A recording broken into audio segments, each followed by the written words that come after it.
Hey guys, কিছুদিন আগে আমি ফেসবুকে একটা পোলাওয়ের রেসিপি মানে চিকেন পোলাওয়ের রেসিপি শেয়ার করেছিলাম। চিকেন পোলাও বা মোরগ পোলাও। তো সেই রেসিপিটা আবার এনেছি, কিন্তু একটু অন্যরকম ভাবে। মানে সেদিনকে যা ছিল তার মধ্যে আজকে একটা জিনিসই নেই। তো আজকে বানাচ্ছি সেই চিকেন দম পোলাও বা মোরগ পোলাও, যেটাই বলো। তো এটা বানানোর জন্য কি কি লাগছে: পেঁয়াজ বাটা, রসুন, আদা রসুন বাটা, কাজু, আমন্ড, কিশমিশ বাটা, টক দই, জিরের গুঁড়ো, ধনের গুঁড়ো, লঙ্কার গুঁড়ো, নুন আর চিনি। তো এগুলোকে সব আমি একসাথে পেস্ট বানিয়ে নিয়ে, দেখতে পাচ্ছ আমি এখন একটা কড়াইয়ের মধ্যে রেখে দিয়েছি। আর সাথে এখানে দিয়ে দিলাম চিকেন গুলো। তো এখন এর মধ্যে দিয়ে দেব সাদা তেল। তো রান্নাটা পুরো সাদা তেল দিয়েই হবে, আর হলুদ পড়বে না এই রান্নাটার মধ্যে। তোমরা যদি চাও তো গোলমরিচের গুঁড়ো দিতে পারো, যেহেতু আমি একটু লঙ্কার গুঁড়ো দিয়েছি, একটু সাদা সাদাই হবে। কালারটা একটু একদম অন্য টাইপের হবে। মানে বিরিয়ানি না, এটা চিকেন দম পোলাও বা মোরগ পোলাও তোমরা বলতে পারো। এটাই ঠিক। আমি কি বলবো, বাংলাদেশে এই রান্নাটাকে কিন্তু ওরা পোলাও বলে না, ওরা বলে বিরিয়ানি। তো আমরা কিন্তু পোলাও বলি, মানে আমি পোলাও বলি, কারণ আমি যেহেতু এখানে গোবিন্দভোগ চাল দিয়ে রান্নাটা করছি, সেই জন্য আমি এটার নাম চিকেন দম পোলাওই রেখেছি। আর যেহেতু দমে রান্না হবে সেই জন্য। তো এখানে আমি দেখলে সাদা তেল দিয়ে দিলাম, এবার গ্যাস জ্বালিয়ে দিয়েছি। গ্যাস জ্বালিয়ে এই যে মাংসটাকে আমি রান্না করে নিচ্ছি। আর এখানে যদি আমি বাসমতি রাইস দিয়ে করতাম আর যদি অন্যরকম করতাম, তাহলে সেটাকে আমি বিরিয়ানি বলতাম। তো এখন আমি দিয়ে দিচ্ছি গুঁড়ো দুধ আছে, সেই গুঁড়ো দুধ 1 প্যাকেট দিয়ে দিলাম। তো এই রান্নাটা কিন্তু একটু মিষ্টি মিষ্টি, ঝাল ঝাল, টক টক এরকম, মানে চটপটি টাইপের খেতে হয়। খেতে কিন্তু দারুণ লাগে চিকেন দম পোলাও বা এটাকে মোরগ পোলাও যাই বলো না কেন। তো কিছুদিন আগে আমি দিয়েছিলাম, সেটার মধ্যে আমি পেঁয়াজ বেরেস্তা বানিয়ে দিয়েছিলাম।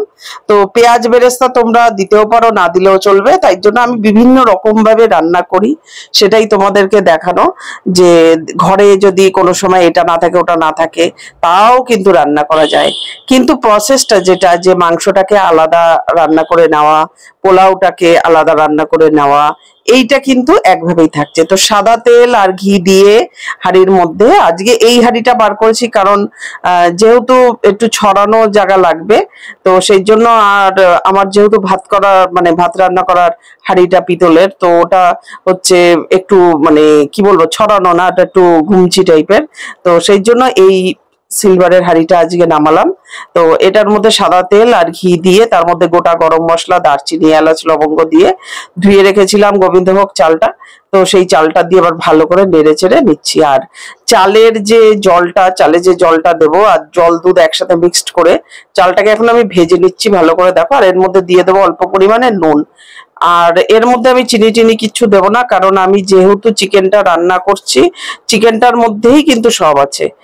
তাই জন্য আলাদা করে কিছু লাগবে না। আর এখানে দেখো, এই যে দুধ আর জল একসাথে করে নিয়েছি।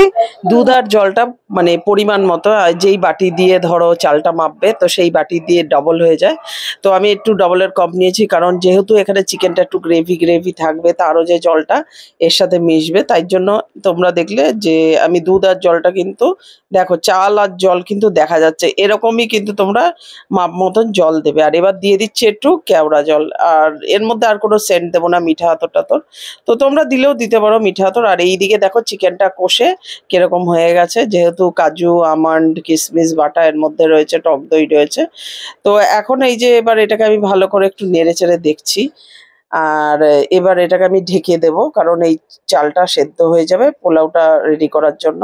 তো চিকেনটাও কিন্তু রেডি হয়ে গেছে, জলটাও দেখো শুকিয়ে গেছে। এইবার কিছুটা এখান থেকে ভাত, মানে এই যে পোলাওয়ের চালটা, এটা আমি তুলে নেব। তুলে নিয়ে তারপরে কি করছি দেখো। আর তোমরা যারা আমার ভিডিওগুলো দেখছো, কিরকম লাগছে তোমাদের অবশ্যই কিন্তু কমেন্ট করে জানাও। যারা ইউটিউব থেকে দেখবে, চ্যানেলটা অবশ্যই কিন্তু সাবস্ক্রাইব করে দেবে। যারা ফেসবুক থেকে দেখবে, তারা কিন্তু ফলো করে দেবে। তো দেখো, এখন আমি এই যে চালটাকে আমি সরিয়ে সরিয়ে একটু ছড়িয়ে নিচ্ছি। চালটা কিন্তু এখনো কিন্তু পুরোপুরিভাবে রান্না হয়নি, একটু দানাদার, মানে একটু রয়ে গেছে, দেখতে পাচ্ছ। চালটা খুব ভালো ছিল, তাই জন্য পোলাওটা সব সময় না, পোলাও যখন করবে নতুন চাল নেবে না, পুরনো চাল দিয়ে করবে। তো পুরনো চাল দিয়ে করলে কিন্তু পোলাও দারুণ লাগে। আর তোমরা লাস্টে দেখতে পারবে একদম ঝরঝরা, খুব সুন্দর হয়েছে পোলাওটা।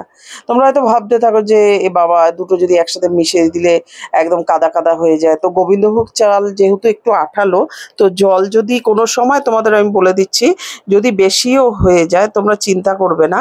পোলাওটা রান্না হয়ে গেল তো যদি দেখছো কাদা কাদা হয়ে গেছে, তো থালার মধ্যে করে ছড়িয়ে দেবে আর ফ্যানের তলায় রেখে দেবে। দেখবে পুরো খানিকক্ষণ মানে কিছুক্ষণ বাদে সব একসাথে দেখবে, মানে একটার গায়ে একটা যেরকম কাদা কাদা হয়ে লেগেছিল, দেখবে পুরো ঝরঝরা মানে হয়ে গেছে। কারণ কি, গোবিন্দভোগ চাল না পট করে মানে যতটা জল দিলে নরম হয়ে যায়, আবার টানতেও বেশিক্ষণ লাগে না, তাই জন্য সাথে সাথে টেনে নেয়। তাই জন্য ভয় পাবে না যারা পোলাও রান্না করো না, বা ভয় পাও পোলাও রান্না করতে, বিরিয়ানি রান্না করতে। তো এগুলো আমি প্রথমে ভয় পেতাম যে পুরো গলে যাবে, কি হবে না হবে। তো তারপরে যখন করেছি ওমা দেখি যে এটা একদম সহজ উপায়। আর দেখো এখন এই যে চিকেনগুলো, যে রান্না করা চিকেনগুলো, এগুলো এখন এর মধ্যে দিয়ে দিচ্ছি।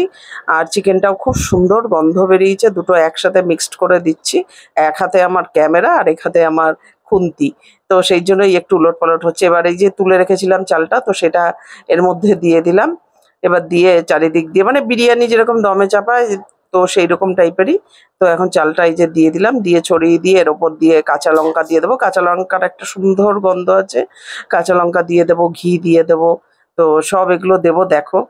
আর এই যে একটু দানাদার রয়েছে মানে একটু দাঁতে কাটার মতন চালটা রয়েছে, এটা কিন্তু এই যে দমে এটাতেই কিন্তু পুরো সেদ্ধ হয়ে যাবে। এই যে কাঁচা লঙ্কাগুলো দেখো এখন দিয়ে দিলাম। আর তোমরা যদি চাও এর ওপর দিয়ে ভেজে রাখা কাজু, কিশমিশ, তারপরে আমন্ড বাদাম, এগুলো সব কিন্তু ওপর দিয়ে দিতে পারো, আলু বোখরা দিতে পারো, যার যেরকম ভাবে এই ওপর থেকে দিয়ে দিতে পারো। পেঁয়াজ বেরেস্তা দিতে পারো। আগের ভিডিও যেটা আমি বানিয়েছিলাম চিকেন মোরগ পোলাও বা চিকেন পোলাও, তো সেটাতে কিন্তু আমি এরকম দিয়েছিলাম এই পেঁয়াজ বেরেস্তা।